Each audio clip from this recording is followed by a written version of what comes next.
I've been teaching trauma victims and teaching about trauma for about 25 years.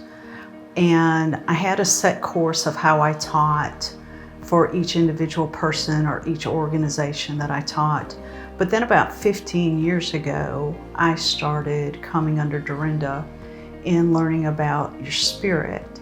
So when I first started teaching trauma victims, I was teaching them from a standpoint of their soul, unbeknownst to me. And then I started kind of gravitating toward, wait a minute, there's a difference between your spirit and your soul. And there's a different depth in healing between your soul and your spirit. So that being said, it's one thing to teach other people and to walk with other people in their journey of healing, but it's a different kind of journey when you go through it yourself. So I think about 8 to 10 years ago, I had to go through a journey of healing, of physical healing, but it was also an emotional healing journey. So I had to have a reconstruction of the bones in my face from a trauma. And that meant lots of what I call little surgeries, bone grafts and braces and laser surgeries and such like that. And what was really remarkable about this was there's a physical healing that comes with your body, but there's an emotional healing that comes with your spirit. And you have to be prepared for that in order to walk this journey out in a God sense, in a big sense. So I had an opportunity to decline all of this medical procedures that I was going through.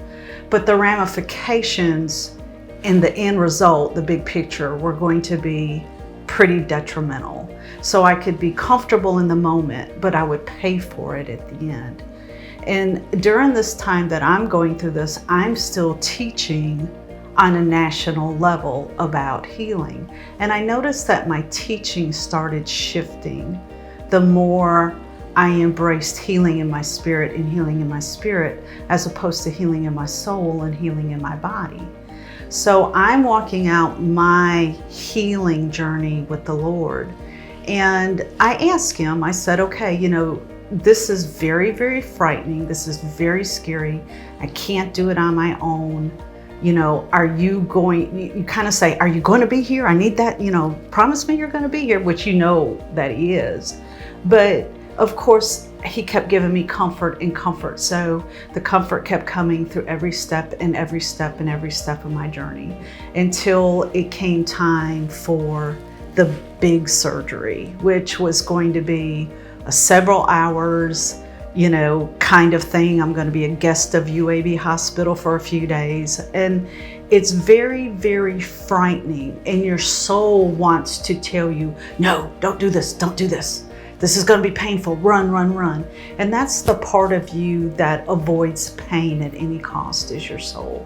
But when you have the peace in your spirit, and your spirit's like, no, it's okay. You're going to be fine. I'm with you. You've partnered me with the Holy Spirit.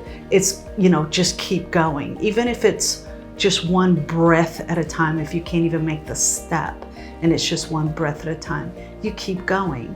So for me personally, there was a lot involved in this healing that I had to get deep down in my spirit. So I started preparing myself. I started asking people in our circle to keep blessing my spirit. I wrote blessings for myself and for other people. I had people surround me that were pouring into my spirit for this healing, because there was 3 levels to this for me personally. The first was getting over the trauma of the injury. The second was my body responding to my spirit, putting my spirit in charge for my body to follow that healing path. And then the third was the place that I was going to be at UAB, that I was walking this out. I hadn't been there since I was there with my father who passed away. So the enemy tries to come against you in 3 different places to kind of form a trauma bond so that you will stop. And your soul will partner with that and say, no, don't want to hurt, don't want to hurt, back up, back up, back up. But your spirit, the life part of you that's supposed to partner with the Holy Spirit, that always brings forth life, it always brings forth comfort, it always brings forth the peace. So I prepared my spirit to go through these traumas because I was confident in the healing that was going to come. So when I went to UAB the day of the surgery, and you know how the doctors come and talk to you and try to prepare you for, what's going to happen. And I've had surgery in my life, so that wasn't a big whoop-de-doo to me. But I wanted to specifically talk to the anesthesiologist. And, they come in, they ask you if you have any questions, da-da-da. And I said, I have one request for you, and it's very important. And I said, and if you don't do it, I will hunt you down. And he just kind of laughed at me. And I said, I need you to promise me that before you put me under, you tell me, hey, Laura, I'm about to put you under. I said, I need that 1 second. And he said, I promise. And he did. And the only thing he did was he come in, he said, okay, Laura, I'm about to put you under. He come over to my side. And I said, thanks for telling me. And the only thing I did was take a deep breath and I went, Jesus, go.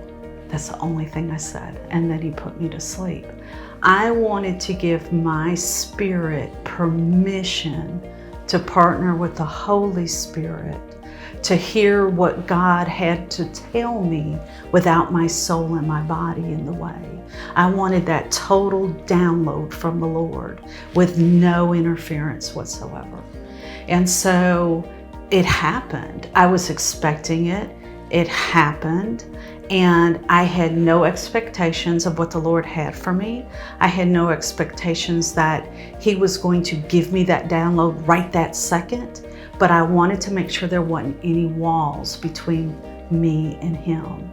And so my 8-hour surgery ended up only lasting 3 hours.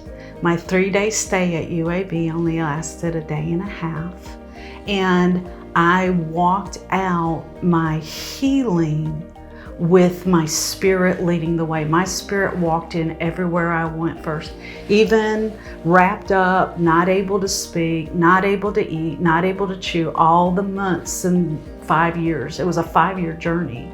And everything that I went through, it would have never manifested the way it manifested if I hadn't been able to be obedient to Him and give Him permission to come in first and lead me first and let me lead first through my spirit. So it totally has changed the way I teach about trauma, the way I teach about trauma bonds, and He has used me to reach so many people on a much deeper level about healing than most people have never heard of.